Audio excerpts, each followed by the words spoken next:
Group 1 చదవాలా, group 2 చదవాలా? ప్రతి మెదడుని స్పృశిస్తున్నటువంటి ప్రశ్న. ఇంతకాలం గ్రూప్ 2 ఫార్మేట్లో ఉన్నాం, ఇప్పుడు గ్రూప్ 1 ఫార్మేట్కు దిగితే ఈ టైం సరిపోతుందా?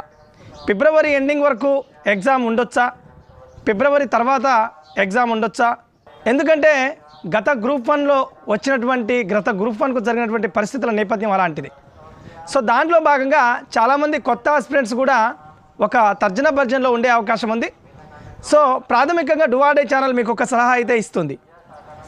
గ్రూప్ 1 చదవచ్చా చదవకూడదా అనేది సీనియర్ ఫ్యాకల్టీస్ నుంచో ఒక సీనియర్ యూట్యూబర్స్ నుంచో సలహా తీసుకోవడం కంటే మీకు మీరు ఒక అంచనాకు రండి. ఖచ్చితంగా ఇంతకాలం ఒక కరెక్ట్ ఫార్మేట్లో ఉన్నాం, గ్రూప్ 2నే చదివినాం, ఖచ్చితంగా గ్రూప్ 2 క్లియర్ చేస్తాం, మా కేటగిరీలో ఉన్నటువంటి ఒక్క పోస్టును కూడా క్లియర్ చేస్తాం అని అనుకుంటే డెఫినెట్లీ గ్రూప్ 2 ఫార్మేట్కే ఉండండి. ఎందుకు అనంటే ఇక్కడ ఫార్మేట్ మారిస్తే 503 ఉన్నప్పటికీ మీ కేటగిరీలో ఉన్నటువంటి పోస్టులని ఒక అంచనాకు రండి. రేపు గ్రూప్ 2లో మీ కేటగిరీలో ఉండేటటువంటి పోస్టులని ఒక అంచనాకు రండి.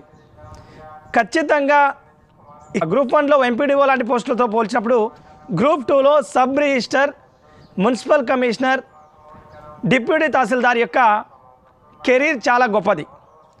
10 ఇయర్స్లో మీరు ఆర్డీఓ కావడానికి అవకాశం ఉంటుంది, డిప్యూటీ కలెక్టర్ కావడానికి అవకాశం ఉంటుంది. కానీ ఇక్కడ ఎంపీడీఓ 20 ఇయర్స్ వరకు కూడా మీరు ఎంపీడీఓగానే ఉండడానికి అవకాశం ఉంటుంది.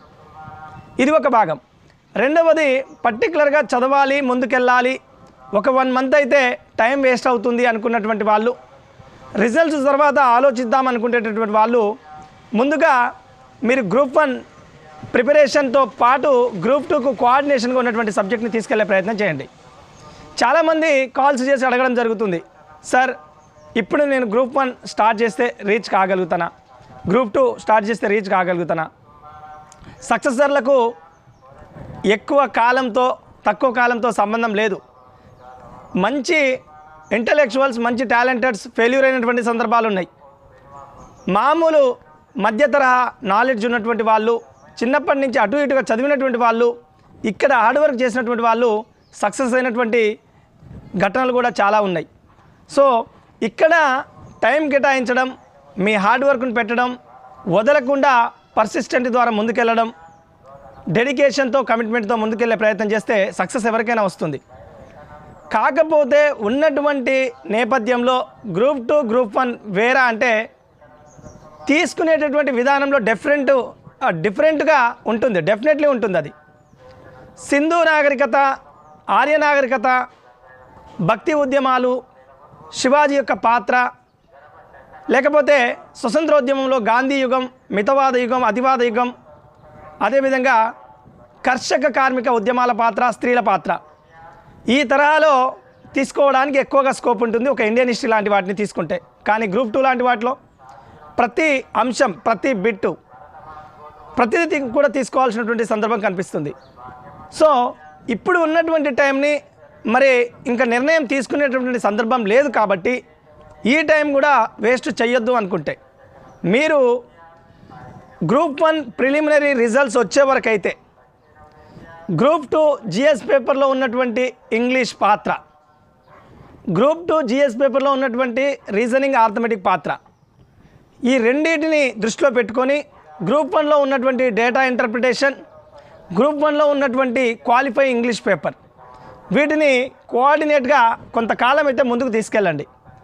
ఎందుకు చెప్తున్నా అంటే ఈ తరుణంలో మీరు సిలబస్ పేపర్స్ని చూడడం, ప్రీవియస్ ప్రశ్నపత్రాల సరళి చూడడం, ఆ స్ట్రాటజీ వర్కౌట్ అవుతుందా, ఆ పుస్తకాలను చూడడం, ఆ క్వశ్చన్కి ఆన్సర్ మనం రాయగలుగుతామా, ఎలా అనిపిస్తుంది, ఒక అంచనాకు రావచ్చు ఈ నెల రోజుల్లో. సో ఇది మీ సహాయ సిద్ధంగా మీ ఐడియాలజీ, మీకున్నటువంటి పరిధి, మీకున్నటువంటి పరిస్థితులు, రేపు ఎగ్జామ్ జరగదా అనంటే అకాడమిక్ ఇయర్ ఎగ్జామినేషన్స్ ఆల్రెడీ ఫిబ్రవరి ఎండింగ్లో ప్రకటన ఇచ్చేసారు. ఫిబ్రవరి తర్వాత మార్చ్ కావచ్చు, మే కావచ్చు, almost all June first week వరకు కూడా రకరకాల, ఏప్రిల్ నుంచి మొదలుకొని రకరకాల ఎగ్జామినేషన్స్ ఉన్నాయి. గ్రూప్ 1 లాంటి మెయిన్స్ ఎగ్జామినేషన్ జరగాలంటే దాదాపుగా 20 నుంచి 15 రోజుల వరకు పట్టే అవకాశం ఉంటుంది. మరి నిజంగా 25,000 మందికి సెంటర్స్ దొరుకుతాయా?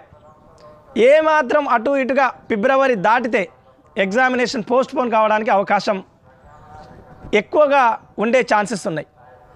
అంటే జరగదని కాదు, జరగవచ్చు.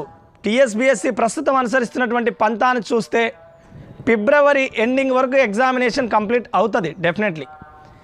కానీ పరిస్థితుల నేపథ్యం, భవిష్యత్తులో తలెత్తబోయేటటువంటి చిన్న చిన్న వివాదాలు, ఒక నోటిఫికేషన్ కంప్లీట్ కావాలంటే నోటిఫికేషన్ రావడం, ఎగ్జామినేషన్ కండక్ట్ చేయడం, ప్రిలిమినరీకి ఇవ్వడం, ఫైనల్కి ఇవ్వడం, ఎగ్జామ్ ఫలితాలు ఇవ్వడం, ఇది ఒకటే ఉండదు. కోర్టు మెట్లెక్కడం కూడా ఉంటుంది, డెఫినెట్లీ ఉంటుంది. మానసికంగా సిద్ధంగా ఉండండి. ఎందుకంటే గతంలో జరిగినటువంటి అనేక పరిస్థితుల నేపథ్యానికి దృష్టిలో పెట్టుకొని చెప్తున్నాం, ఏ నోటిఫికేషన్ అయినా. సో ఇలాంటి పరిస్థితులు ఉంటాయి కాబట్టి